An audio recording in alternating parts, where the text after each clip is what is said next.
Quanto ao mais, sede fortalecidos no Senhor e na força do seu poder.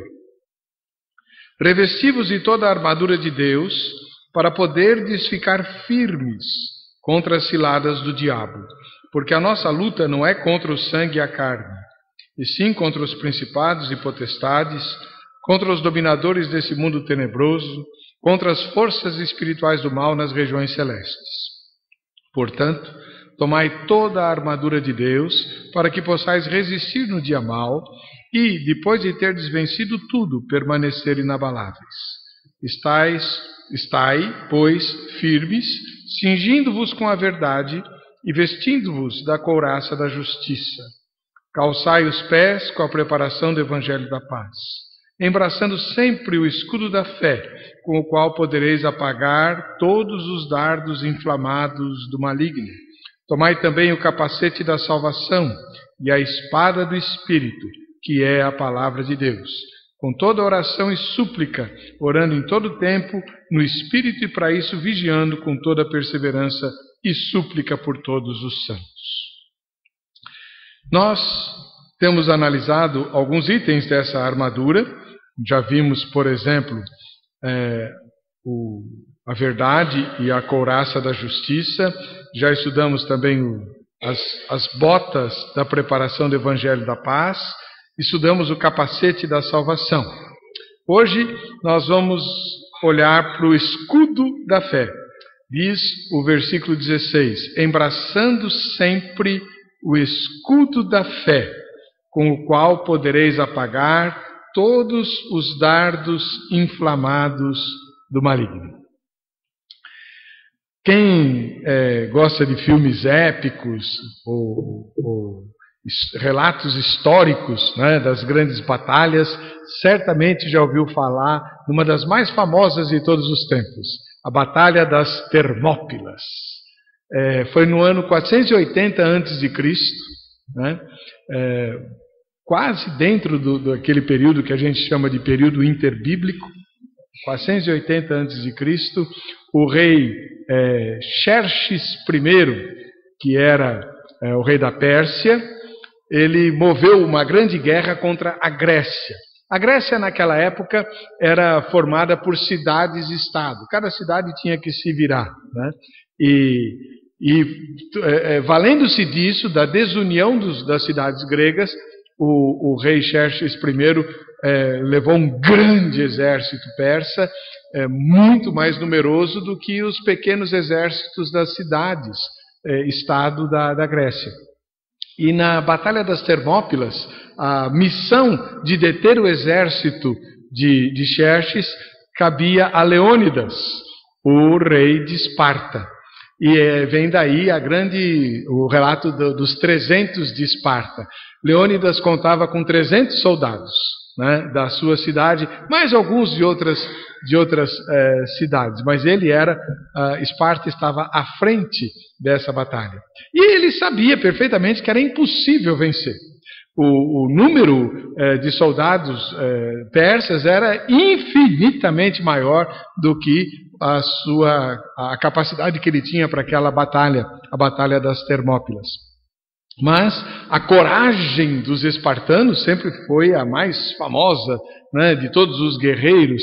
E dentro do ambiente preparatório dessa batalha, alguém chegou para Leônidas e disse assim: olha, os persas têm tantos arqueiros que eles vão cobrir o sol com as suas flechas. Quando eles soltarem as suas flechas, eles vão cobrir o sol. Tamanha é a quantidade de flecheiros que eles têm. E Leônidas respondeu: ótimo, lutaremos à sombra. A visão do guerreiro: essa batalha está perdida, nós vamos morrer, mas nós vamos desempenhar o nosso papel, nós vamos fazer o que nos cabe. Lutaremos à sombra. Quem gosta de filmes épicos, assiste os dessa época, né? E percebe que o escudo é usado justamente para proteger os soldados das flechas que vêm pelo alto, né? Essa é a função do escudo. Tanto é que o apóstolo Paulo, quando fala dele, diz o escudo que neutraliza as setas, as flechas, os dardos inflamados do maligno. Os soldados jogavam as flechas, elas faziam uma curva parabólica, né? Descreviam uma trajetória balística e caíam sobre o exército inimigo, surpreendendo os soldados. Hoje, então, chegou a hora de estudarmos a questão do escudo da fé. 3 coisas me chamam a atenção nesse texto e nessa preocupação que o apóstolo Paulo tem de que nós estejamos firmes. Recordando sempre, o objetivo da passagem não é descrever a armadura de quem vai desfilar. Nós tivemos o dia 7 de setembro, né, nosso irmão Lucas, que é integrante das Forças Armadas, ele é da Marinha, né, da honrosa Armada Brasileira, e ele desfilou juntamente com os seus colegas no 7 de setembro. Mas a armadura que Paulo descreve aqui não é para desfile, é para guerra. E o objetivo não é ficar bonito, é ficar firme contra as ciladas do diabo. Ele fala isso no versículo 11 e depois ele diz no versículo 13: tomai toda a armadura de Deus para depois de teres vencido tudo, permanecer inabaláveis. E no versículo 14: estai, pois, firmes. A ideia que o texto mostra é que há necessidade de usarmos todas as armas e todas as partes dessa armadura para resistir, para se manter de pé, para não se abalar, porque o ataque certamente virá. A primeira coisa que me chama a atenção é que o texto fala de escudo e fala de espada, né? O escudo ficava numa das mãos, tanto é que o texto fala embraçando o escudo. E a gente sabe que a espada é outra arma que fica na outra mão.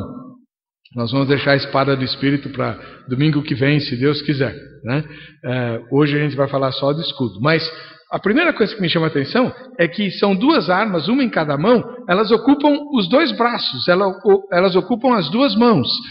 O soldado, quando está no campo, ele está envolvido integralmente com a batalha. Não tem ócio, não tem espaço para se divertir. Quer dizer, com uma das mãos ele faz uma coisa, com a outra ele pode se divertir, brincar, se coçar. Não, ele tem as 2 mãos ocupadas porque ele está completamente absorto com o objetivo da batalha, que é não ser derrotado. E o escudo é um instrumento móvel, né?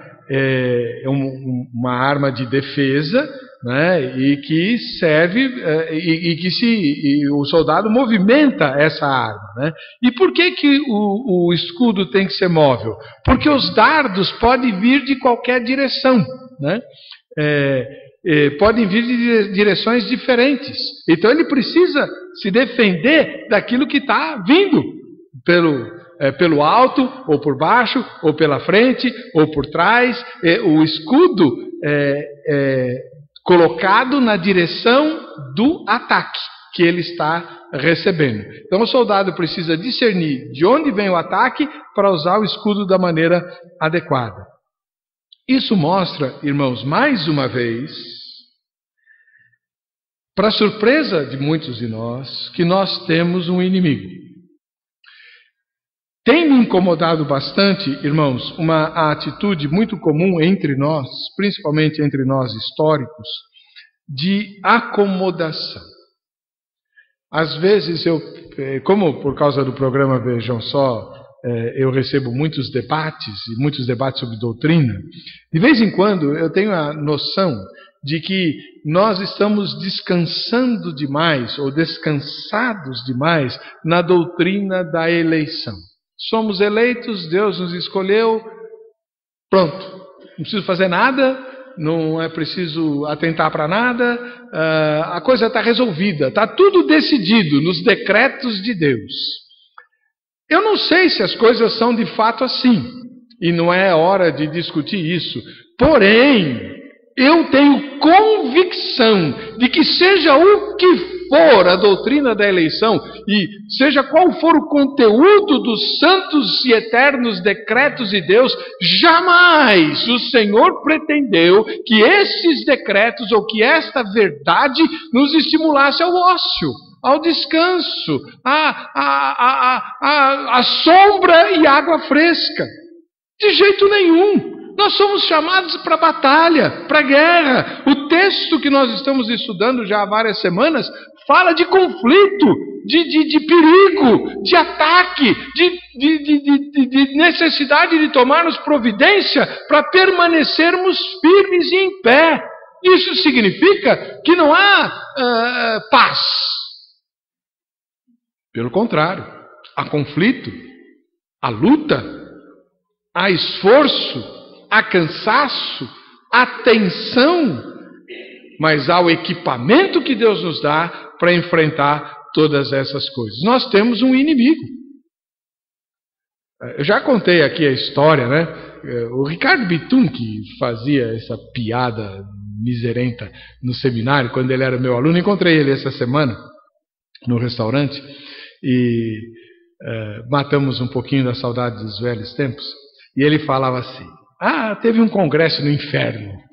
O diabo chamou os demônios e tal para dar testemunho, né? O que cada um estava fazendo e tal. E aí apareceu lá um demônio velho, gordo, né? Obeso, de chinelo, bocejando, né? O que você anda fazendo? Eu tô na paz. Achei uma igreja presbiteriana, né? Maravilhosa. E os hinos que eles cantam são lindos, né? Culto tem 1 hora cronometrado, do prelúdio ao pós-lúdio, não estoura nunca. Um silêncio que você escuta uma mosca voando dentro da igreja. Arranjei até uma cadeira de balanço, fico lá na galeria e estou lá, né? Só curtindo, não preciso fazer nada, porque aqueles crentes não fazem nada. Não se mexem para nada, não se importam com nada. O Ricardo Bitum é pentecostal, sabe disso, né? Aí apareceram lá uns demônios, tudo jovens, tudo arranhado, lascado, com ferimentos. O que aconteceu? Nós fomos numa igreja lá, descobriram a gente lá num canto, mas apanhamos que nem gente grande e tal. Pois é óbvio, essa é uma anedota ridícula que mostra duas realidades que não são assim. Entretanto, não é falsa a ideia de que entre nós, tradicionais e históricos, há um descaso para com o diabo. É muito provável que em muitas das nossas igrejas tradicionais e históricas, no dia de hoje, domingo, dia do Senhor, todos os estudos e todas as leituras e todas as palavras ditas na escola dominical e nos cultos, em nenhum momento o diabo tenha sido lembrado. Isso acontece muito. O contraponto é o contrário. Se por um lado nós fazemos de conta que ele não existe, esquecemos que o diabo existe, por outro, existem irmãos e irmãs nossos que só falam nele, né? Só lembram dele o tempo inteiro. Eu fui ser preletor num acampamento da IPI, da Igreja Presbiteriana Independente, em Paulínia, alguns anos atrás, e eu fiquei surpreso, né?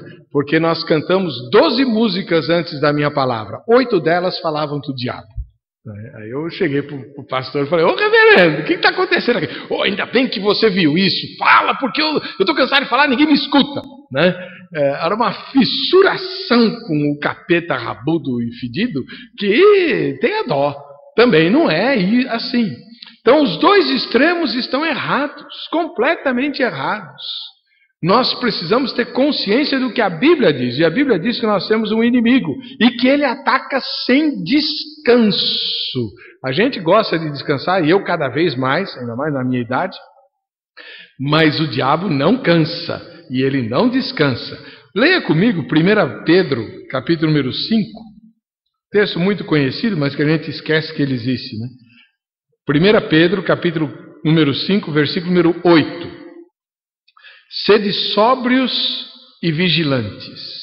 O diabo, vosso adversário, anda em derredor como leão que ruge, procurando alguém para devorar. Resisti-lhe firmes na fé, certos de que sofrimentos iguais aos vossos estão se cumprindo na vossa irmandade espalhada pelo mundo. Ora, o Deus de toda graça, que em Cristo vos chamou à sua eterna glória, depois de ter sofrido por um pouco, Ele mesmo vos há de aperfeiçoar, firmar, fortificar e fundamentar. A Ele, seja o domínio pelos séculos dos séculos. Amém. Note, o apóstolo Pedro começa a falar do diabo dizendo: sede sóbrios e vigilantes. Tem nos faltado sobriedade e vigilância. Estamos meio que distraídos em relação ao leão que ruge ao nosso redor.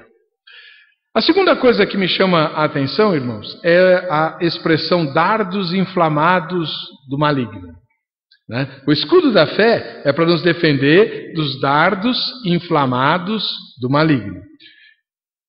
Isso significa o seguinte, repetindo a ideia, o texto fala, diabo, principados e potestades, forças espirituais do mal nas regiões celestes, ou seja, está falando dos demônios, os dominadores desse mundo tenebroso.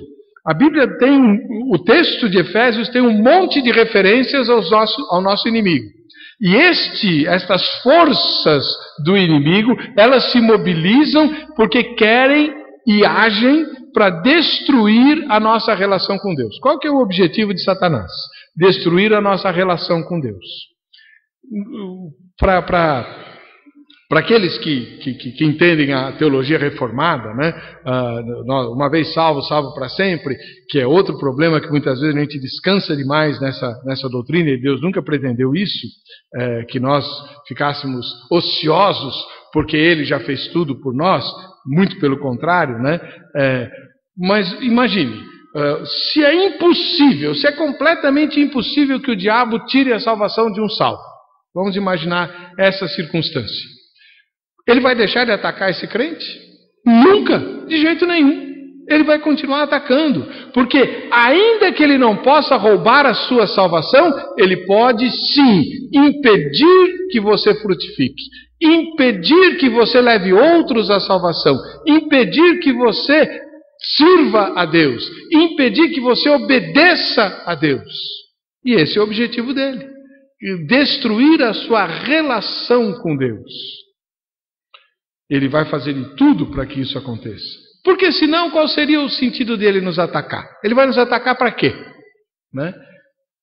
Ele não pode nos matar sem o consentimento de Deus. A história de Jó prova isso de forma muito clara. O que o diabo tentou fazer na vida de Jó? Matar a Jó? Não. Ele tentou destruir a confiança que Jó possuía em Deus. Ele tentou destruir a relação de Jó com Deus.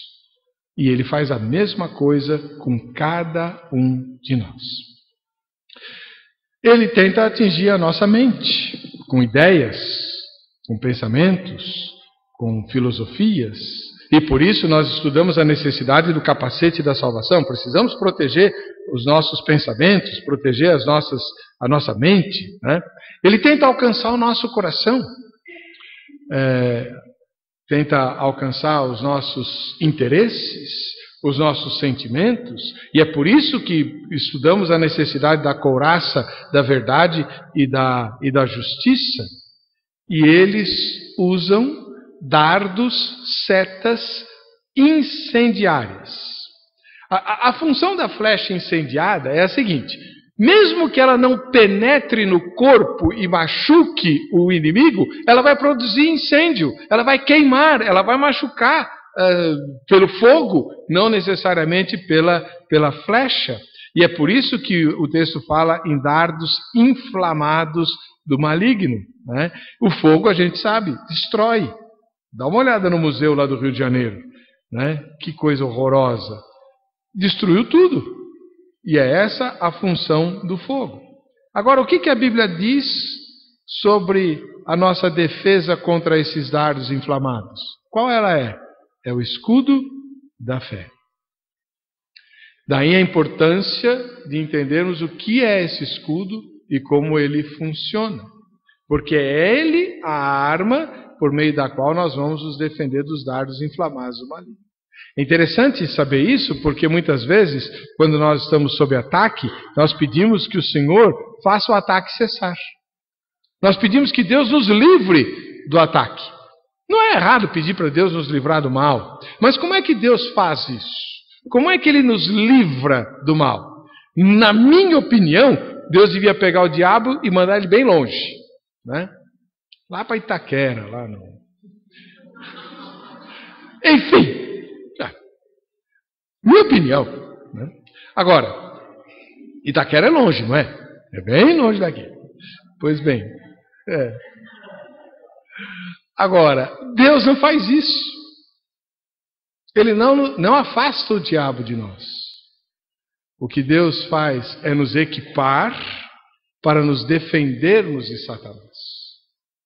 Essa é a questão. A armadura que o texto está descrevendo tem essa função. Nos equipar para que nós lutemos e nós resistamos aos ataques de Satanás. Agora, por que o escudo é feito de fé? Por que ele é feito de fé? Podia ser feito de qualquer outra coisa. Não, mas o Paulo fala que é o escudo da fé. O que é a fé bíblica? Todo mundo conhece a definição de Hebreus capítulo 11. Poucos de nós entendemos o que ela significa, mas todos nós conhecemos a definição. Ora, a fé é a certeza de coisas que se esperam, a convicção de fatos que se não veem.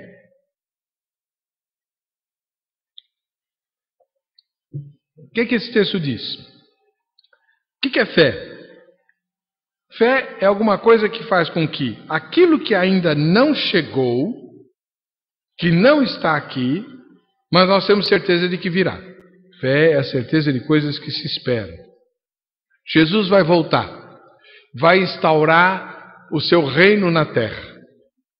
Ele não voltou, o reino não está instaurado na terra, está instaurado no céu, na terra não está. Mas eu tenho convicção, eu tenho certeza de que isso vai acontecer.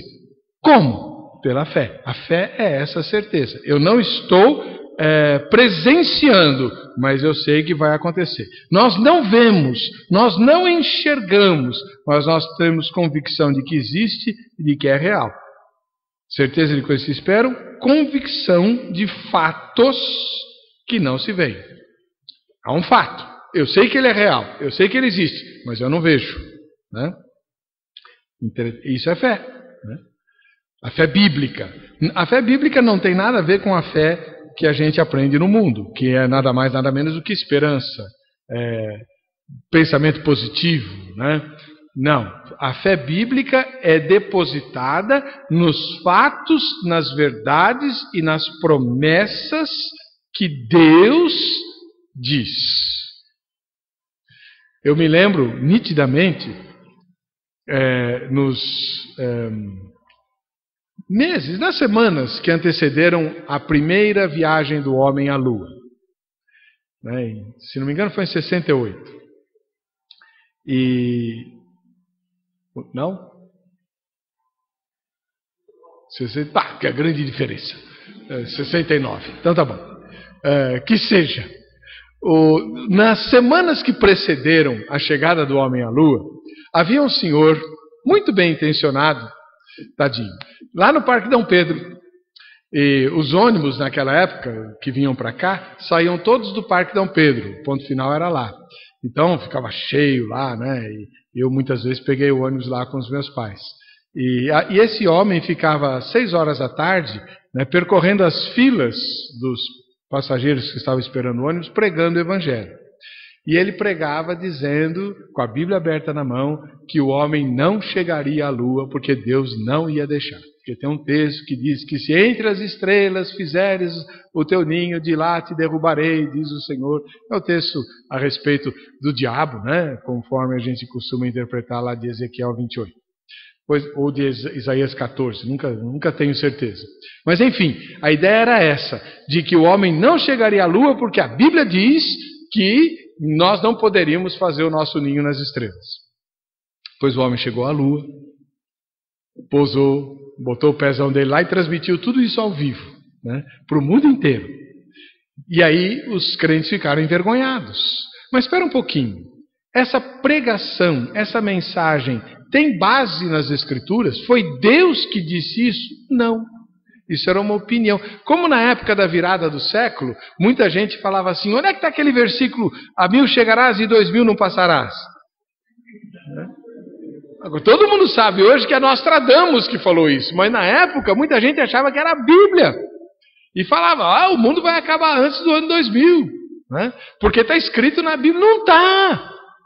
Então a fé bíblica, ela é alicerçada naquilo que Deus fala. Nós vamos tratar da palavra de Deus quando tratarmos a espada do Espírito. Porque o texto fala, a espada do Espírito, que é a palavra de Deus. Mas eu quero chamar a atenção o seguinte, a nossa fé precisa se apoiar, precisa se estruturar naquilo que Deus prometeu, naquilo que Deus se comprometeu a fazer. Jesus se comprometeu a voltar para nos buscar, deixou um memorial que todo mês a gente recorda, e todas as vezes que comerdes esse pão e beberdes o cálice, anunciais a morte do Senhor até que Ele venha. E Ele dizia, eu não mais beberei do fruto da vide, até aquele dia em que eu hei de beber convosco no reino de meu Pai. Jesus se comprometeu em vir, então Ele virá. É certeza absoluta. A fé precisa repousar naquilo que Deus declarou. E é aí que ela se estrutura. Fé também é confiar em Deus, sem depender de explicações lógicas e racionais. Se você tiver uma explicação lógica e racional para alguma coisa, você não precisa de fé. A razão basta. Então a fé é irracional? Não. Não é disso que eu estou falando. A fé trata de questões que vão além da razão. Questões que não cabem na nossa racionalidade, na nossa lógica cartesiana, na nossa física. Ela não encaixa ali. Mas a fé vai além, porque Deus é infinito e eterno. Fé, como diz um autor que eu gosto muito, é confiar no caráter de Deus. É confiar que Deus é bom. E ponto final. É com essa confiança no caráter de Deus que nós vamos neutralizar os dardos inflamados do maligno. Vamos lembrar a primeira vez em que o diabo usou o dardo. Foi no Éden. Lembra? Paraíso. Agora, note. No paraíso de Deus, onde não havia nada de ruim, nada de errado, nada de mal, tudo que Deus tinha colocado ali era muito bom, conforme o próprio Deus diz, Satanás lançou um dardo. Você acha que ele não vai atacar você no mundo em que nós estamos? Se ele fez isso lá no paraíso, é óbvio que ele vai. Não, ele não vai. Ele já está fazendo isso. Ele está atacando você com dardos inflamados. E é por isso que você precisa usar o seu escudo da fé. Ele chegou a Eva, questionou o que Deus havia dito e questionou o caráter de Deus. Quando ele disse, vocês não podem comer de nada, né? Não, nós podemos comer de tudo, menos da árvore que há, porque se nós comermos dessa árvore, nós vamos morrer. Aí ele questiona o caráter, diz, não é que você vai morrer. Deus está escondendo de vocês uma verdade. Ele não quer que vocês sejam iguais a Ele. Ele enganou vocês, dizendo que vocês vão morrer, mas vocês não vão morrer. Pelo contrário, vocês vão ficar conhecendo o que Deus conhece, vocês vão ficar sabendo o que Deus sabe, vocês vão ser iguais a Deus. Isso é questionar o caráter de Deus. Então Deus foi mentiroso, foi desonesto e foi egoísta. Né? E Eva aceitou aquele dardo inflamado. E nós sabemos o resultado. Está aí. O resultado está aí. Para nós assistirmos todos os dias. Quando a gente olha no espelho e quando a gente olha ao nosso redor. É importante que nós embracemos o escudo da fé para neutralizar os dardos do maligno. Aí você vai dizer assim, tá, tudo bem, mas é difícil crer no caráter de Deus quando a gente olha para um mundo com tanta injustiça, com tanta loucura, com tanta coisa complicada, inexplicável.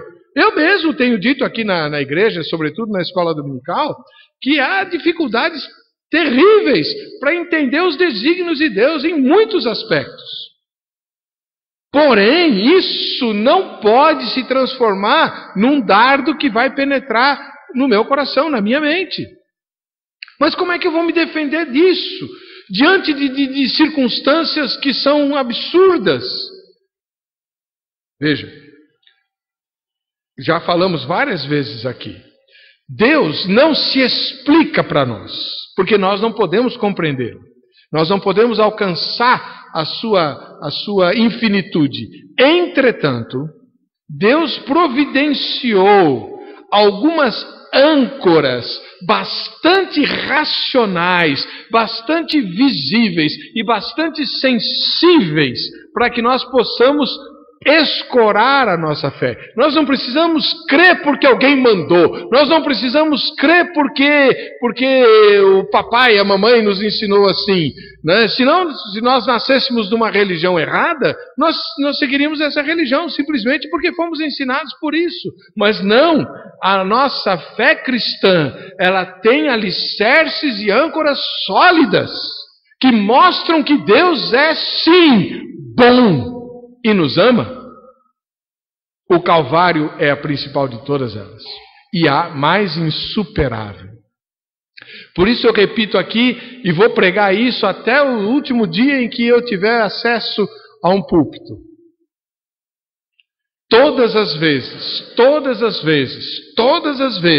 em que alguma seta inflamada do maligno chegar perto de você com dúvidas a respeito do amor, da bondade de Deus, olhe para o Calvário, na mesma hora, olhe para o Calvário. O que aconteceu ali, historicamente, documentado, não no céu, não na filosofia, não no pensamento, mas no nosso planeta, na nossa terra, no tempo da história, em Jerusalém, sob o governo de Pôncio Pilatos, com o Império Romano, pagão, dominando o mundo. O que aconteceu ali? O Filho de Deus, encarnado, deu a sua vida para me resgatar e para resgatar você. Isso é um fato inegável, que o diabo tenta apagar de todos os jeitos, mas é impossível, porque aconteceu. O véu do templo, como nós cantamos aqui, rasgou-se, e agora nós temos livre acesso ao Pai, porque Deus abriu o caminho pelo corpo de Jesus. O que eu preciso mais para crer que Deus é bom? Ele tem que curar a bugra? Ela vai morrer, mais cedo ou mais tarde. Não é? Ele tem que impedir as injustiças? Deveria, na minha opinião. E ele vai fazê-lo. Você já pensou que a nossa realidade, cheia de injustiça, de maldade, de mentira, de intriga, de tudo que não presta, vai ter um fim? Ela não vai durar para sempre. Preste atenção no que eu vou dizer. Estas coisas terão um fim, mas nós não. Nenhum ser humano terá um fim. Todos os seres humanos viverão eternamente. Aqueles que confiaram em Deus, na sua palavra e no amor que Ele revelou no Calvário, viverão eternamente, para todo o sempre, e sempre não tem fim, livres e isentos de dor, lágrima, angústia, luto, tristeza, não é? O mesmo Deus que prometeu enviar Jesus, prometeu que isso vai acontecer. E vai acontecer porque Jesus veio, morreu e ressuscitou. Os que não confiarem em Deus, que escolherem as trevas, porque se você rejeita a luz, só sobram as trevas, viverão eternamente dominados por aquilo que procuraram na vida. As trevas. A segunda âncora é o túmulo vazio. Eu tenho dito e repetido aqui, Jesus tinha inimigos em todos os lugares, inimigos poderosíssimos, o imperador romano, o próprio Pôncio Pilatos, seu procurador, os sacerdotes de Jerusalém que o mataram. Qualquer uma dessas autoridades poderosíssimas teria todo o interesse do mundo para exibir o cadáver de Jesus e esfregar na cara dos apóstolos: olha que ele não ressuscitou, ele é fraude. Mas eles não puderam fazer isso, não conseguiram fazer isso. Mas um dos judeus mais fanáticos e mais fanatizados para destruir e destroçar os cristãos, transformou-se no principal pregador do evangelho. O que fez ele mudar? Dinheiro? Fama? Sucesso? Conforto? Ele não teve nada disso, muito ao contrário, depois que ele virou a casaca. Saulo de Tarso só perdeu, em termos humanos, quando virou Paulo apóstolo. E o que fez Paulo mudar? A convicção pessoal e absolutamente inegável de que Jesus tinha ressuscitado, porque apareceu para ele. É âncora para a minha fé. Jesus morreu na cruz no meu lugar, ressuscitou, e isso é inegável, e vem me buscar para estar com ele. Então a minha fé pode e deve se estruturar nas verdades que Deus revelou. E quando a gente abre o coração, com sinceridade, diz: Senhor, revela-te a mim, né? A Bíblia diz que a gente vai buscar e vai encontrar, vai bater e a porta vai se abrir, vai pedir, vai receber.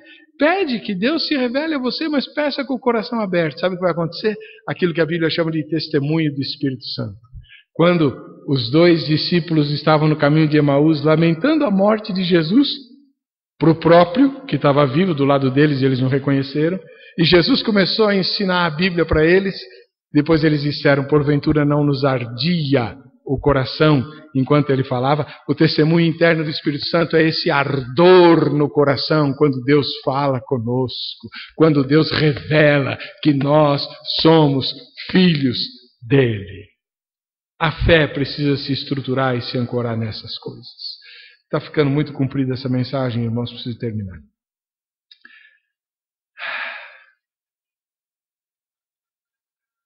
A fé é essencial. Sem ela nós não agradamos a Deus, diz o autor aos Hebreus. A Bíblia diz que ela vem pelo ouvir da palavra, pela comunhão. Será que nós temos buscado? Temos problemas com a fé? Temos. Mas nós temos feito o quê? Tantas vezes a gente endurece o próprio coração. Aliás, a Bíblia diz: olha, se hoje ouvirdes a voz de Deus, não endureçais os vossos corações, né? Preciso quebrantar o coração, abrir e deixar a palavra entrar. Se nós buscarmos, nós vamos receber. Muitas vezes, como eu disse no início da mensagem, nós ficamos esperando que a fé caia do céu, né? Olha, a fé não vai cair do céu, mas de cima poderão vir e virão os dardos inflamados do maligno, como na batalha. Cadê o teu escudo da fé? Que Deus nos abençoe.